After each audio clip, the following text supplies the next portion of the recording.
Hello student, আজকের ক্লাসে যেটা আলোচনা করব ক্লাস 12 অর্থাৎ দ্বাদশ শ্রেণী অর্থাৎ তোমরা যারা 2022-এ উচ্চ মাধ্যমিক পরীক্ষা দেবে তোমাদের জন্য 8 নম্বরের প্রশ্নের অধ্যায়ভিত্তিক সাজেশান নিয়ে আজকের ক্লাসে আলোচনা করব এবং সঙ্গে কিভাবে তোমরা পড়লে 80 থেকে 90% নাম্বার পেতে পারো সেটা যুক্তি সহকারে আলোচনা করব।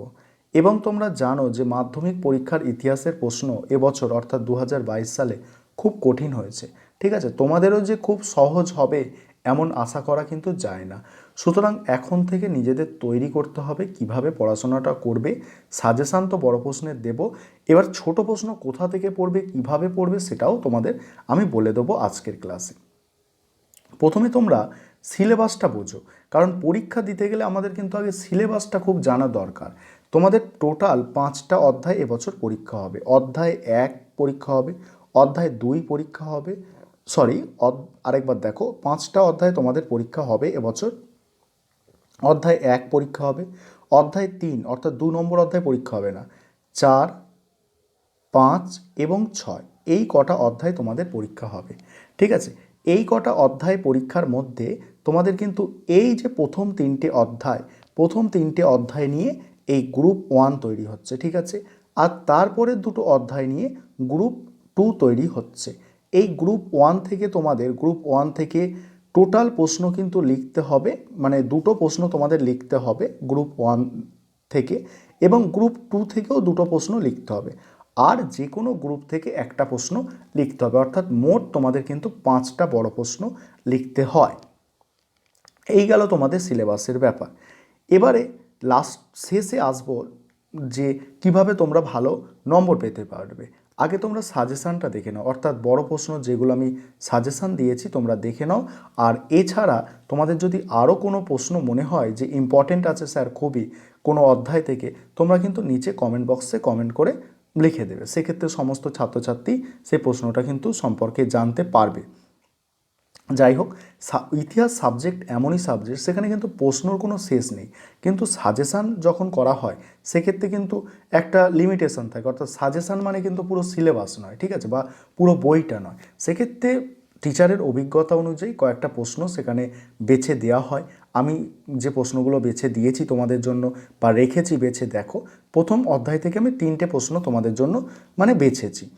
এই 3টে প্রশ্ন কী কী আছে দেখো। 1 নম্বর প্রশ্ন হচ্ছে অতীতকে স্মরণ করার ক্ষেত্রে কিংবদন্তি বা মিথ এবং স্মৃতিকথার ভূমিকা লেখো। তারপর 2 নম্বর প্রশ্ন হচ্ছে ইতিহাস রচনায় স্মৃতিকথার গুরুত্ব কী, পেশাদারী শাখা হিসাবে ইতিহাসের গুরুত্ব লেখো। পরের প্রশ্ন জাদুঘর কাকে বলে, অতীত পুনর্গঠনে জাদুঘরের ভূমিকা লেখো। 1 নম্বর অধ্যায় থেকে এই 3টে প্রশ্ন রেখেছি। তোমাদের যদি কোনো অধ্যায় থেকে কোনো প্রশ্ন ইম্পর্টেন্ট বলে মনে হয় তোমরা কমেন্ট বক্সে কমেন্ট করে জানাতে পারো। এবারে 3 নম্বর অধ্যায় থেকে কি প্রশ্নগুলো রেখেছি দেখো। এখানে ব্রিটিশ ইস্ট ইন্ডিয়া কোম্পানির আমলে ভারতের ভূমি রাজস্ব ব্যবস্থার সংক্ষিপ্ত পরিচয় দাও, এই একটা প্রশ্ন। তারপরের প্রশ্ন পলাশির ও বক্সারের যুদ্ধের ফলাফলের তুলনামূলক আলোচনা বা পার্থক্য লেখো, এটা একটা প্রশ্ন। আর 3 দাগের প্রশ্ন দেখো অবশিল্পায়ন কাকে বলে, আর কোম্পানির আমলে দেশীয় শিল্পের অবক্ষয়ের কারণ ও ফলাফল লেখো। এবারে অধ্যায় 4 থেকে যেসব প্রশ্নগুলো আমি তোমাদের জন্য বেছেছি দেখো, সমাজ সংস্কার আন্দোলনে রাজা রামমোহন রায় আর বিদ্যাসাগরের অবদান। এখানে কিন্তু দুটো প্রশ্ন আছে, রাজা রামমোহন রায় আলাদাভাবে তৈরি করতে হবে, বিদ্যাসাগর কিন্তু আলাদাভাবে তৈরি করতে হবে। এবারে তারপরের প্রশ্ন দেখো চীনের চৌঠা মে আন্দোলনের কারণ ও ফলাফল লেখো, ঠিক আছে, এই একটা প্রশ্ন। তারপরের প্রশ্ন হচ্ছে মুসলিম সমাজের অগ্রগতিতে আলিগড় আন্দোলন বা সৈয়দ আহমেদ খানের অবদান আলোচনা করো, এই একটা প্রশ্ন। এবারে 5 নম্বর অধ্যায় থেকে যেসব প্রশ্নগুলো পড়তে হবে, 5 নম্বর অধ্যায় থেকে দেখো মন্টেগু চেমসফোর্ডের সংস্কারের বৈশিষ্ট্যগুলি লেখো, এর ত্রুটিগুলি আলোচনা করো। তারপরে প্রশ্ন জালিয়ানওয়ালাবাগের হত্যাকাণ্ডের প্রেক্ষাপট লেখো, এই ঘটনার গুরুত্ব আলোচনা করো।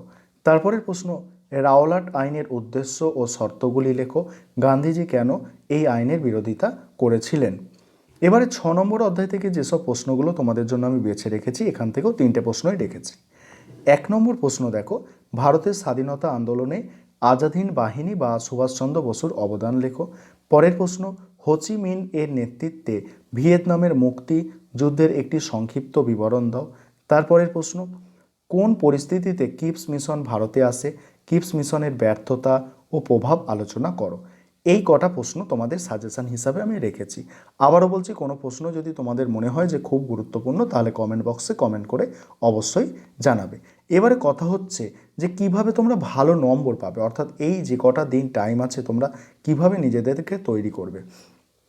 প্রথম কথা হচ্ছে যে তোমাদের দেখলে তোমরা 5টা অধ্যায় তোমাদের পরীক্ষা হচ্ছে, আর এক একটা অধ্যায় থেকে যদি মিনিমাম 3টে প্রশ্ন তৈরি করা যায়, 15টা বড় প্রশ্ন তোমাদের মাস্ট অবশ্যই কিন্তু মুখস্থ রাখতে হচ্ছে, মোস্ট ইম্পর্টেন্ট প্রশ্ন। এরপরেও কিন্তু আরও এক্সট্রা প্রশ্ন আসতে পারে, কিন্তু এই 15টা প্রশ্ন, যে 15টা প্রশ্ন আমি সাজেশানে দিয়েছি তোমাদের তৈরি করতে হচ্ছে। এবারে ধরো এখান থেকে তোমরা 5টা প্রশ্ন কমন পেলে, আমি ধরছি তুমি 5টা প্রশ্ন কমন পেলে, তোমরা 8 নম্বর করে থাকলে 5 8 40 হয়, সেক্ষেত্রে তুমি 35 পাবে। ঠিক আছে, আমি 7 করে যদি পাও 35। এবার ছোট প্রশ্ন 40 নম্বরের আসে, 40-এর মধ্যে ধরো সেখানেও তোমাকে 35 পেতেই হবে। এবারে 20 নম্বরের প্রজেক্ট, এইভাবে কত টোটাল হচ্ছে দেখো 90% কিন্তু নম্বর হয়ে যাচ্ছে। এবার এটা কিন্তু পাওয়া এত সহজ নয়, এই বড় প্রশ্নের নম্বর পাওয়া সহজ, অর্থাৎ লং অ্যান্সার তোমরা সহজে করতে পারবে। এই 35-40-এর মধ্যে এখানে এসএকিউ আর এমসিকিউ থাকে, এক্ষেত্রে তোমাদের এখন করণীয় কি? এখানে যা দেখা গেল, মাধ্যমিক পরীক্ষায় যা দেখা গেল, যে টেক্সট বই খুব খুঁটিয়ে পড়লে তবে বেশিরভাগ প্রশ্নের অ্যান্সার করা যাবে। দু চারটে প্রশ্ন বিতর্কিত প্রশ্ন আছে যেগুলো সত্যিকারের সিলেবাসে নেই, ঠিক আছে, কিন্তু এমন অনেক প্রশ্নই এখানে কঠিন করে দেওয়া আছে যেগুলো ঘুরিয়ে ফিরিয়ে সিলেবাসে আছে, কিন্তু একটু ঘুরিয়ে দেওয়া আছে। সেক্ষেত্রে টেক্সট বই পড়া কিন্তু খুবই দরকার। কিন্তু এই মুহূর্তে এখন পরীক্ষার দোরগোড়ায় এসে, অর্থাৎ পরীক্ষার কাছাকাছি এসে, এখন তো তোমাদের পক্ষে আর টেক্সট বই পড়া সম্ভব নয়। সেক্ষেত্রে এই যে 35 নম্বর, এই 40-এর মধ্যে এই 35টা নম্বর পেতে হলে তোমাকে কি করতে হবে? তোমার কাছে প্রশ্নবিচিত্রা বই তোমার কাছে জোগাড় করতে হবে। তোমরা ইয়ারের প্রশ্ন পড়েও ইয়ারের প্রশ্ন সলভ করে কিন্তু খুব একটা ভালো লাভবান হতে পারবে না, কারণ কোনো টিচার যদি তোমাকে ইয়ারের প্রশ্ন বাছাই করে দেয় সেক্ষেত্রে ঠিক আছে, কারণ এখানে আগের বিগত বছরের যে ইয়ারের প্রশ্নগুলো তোমরা ধরো করবে সেখান থেকে, কিন্তু তোমাকে বুঝে কিন্তু সিলেবাস থেকে যেসব প্রশ্নগুলো বাদ যাচ্ছে সেসব প্রশ্ন বাদ দিতে হবে, কারণ তোমাদের অনেকগুলো অধ্যায় কিন্তু এবছর পরীক্ষায় থাকছে না, সেটা মাথায় রাখতে হবে। এখন তোমাদের করণীয় হচ্ছে, সবথেকে যেটা আমার বেটার মনে হয়, যে নতুন যে WBTA এই যে টেস্ট পেপারটা আছে, এই টেস্ট পেপারটা তোমরা যেখান থেকে পারো জোগাড় করে এর যে ছোট প্রশ্ন আছে সেগুলো সলভ করো।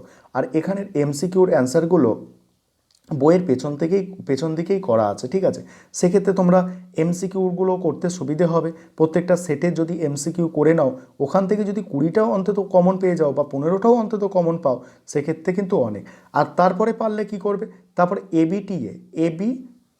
এবিটিএর যে টেস্ট পেপার পাওয়া যায় সেটা তোমরা সলভ করতে পারো। ছোট প্রশ্নগুলো তোমাকে টেস্ট পেপার কিন্তু সলভ করতে হবে। তোমার টিচার যেসব প্রশ্ন উত্তর লিখিয়েছে সেই সব প্রশ্ন উত্তর তো পড়তে হবে, তার সঙ্গে সঙ্গে তোমাকে দেখতে হবে যে আমি এবিটিএ বা ডব্লিউবিটিএ বা অন্য কোনো যদি প্রশ্নবিচিত্রা হয় বা কোশ্চেন ব্যাংক থাকে, সেগুলো সলভ করে দেখতে হবে যে আমি প্রশ্নের অ্যান্সারগুলো ঠিকঠাক লিখতে পারছি কি না, ঠিক আছে, বা আমার কাছে যেসব প্রশ্ন আছে, আমার কাছে যেসব প্রশ্ন লেখা আছে এমসিকিউ বা এসএকিউ আকারে, সেগুলো টেস্ট পেপার বা কোনো প্রশ্নবিচিত্রা বা কোয়েশ্চেন ব্যাংক বইয়ের সাথে মিলছে কি না। যদি মেলে তাহলে ভালো, আর যদি না মেলে তাহলে নিজেকে বুঝতে হবে যে আমাদের তৈরি হতে হবে, কারণ এখনও তোমাদের সামনে কিন্তু টাইম আছে।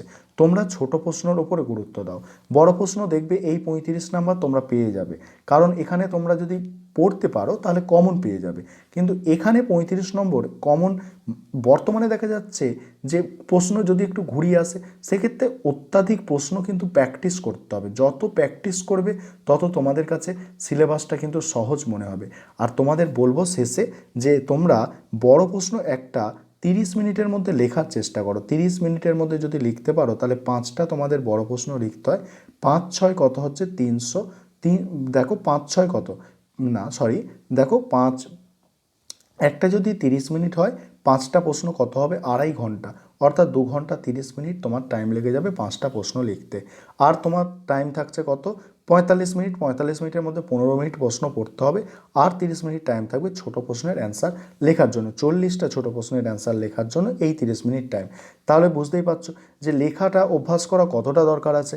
সুতরাং তোমাদের কিন্তু বাড়িতে লেখা অভ্যাস করতে হবে, অর্থাৎ বড় প্রশ্নগুলো 30 মিনিটের মধ্যে মানে ম্যাক্সিমাম বলছি 30 মিনিটের মধ্যে লেখা প্র্যাকটিস করতে হবে। সেক্ষেত্রে খুব বেশি বড় নোট লেখা যাবে না, খুব মানে ছোটও লেখা যাবে না, একদম স্ট্যান্ডার্ড নোট লিখতে হবে যেমন 12-এর ছেলে মেয়েদের কাছ থেকে অর্থাৎ ছাত্রছাত্রীদের কাছ থেকে টিচাররা আশা করে সমস্ত তথ্য থাকবে এবং বেশি গ্যাজানো জিনিসটা কিন্তু না থাকে, যাতে বেশি কিছু না থাকে, মানে সলিড জিনিসটা যেন নোটের মধ্যে থাকে।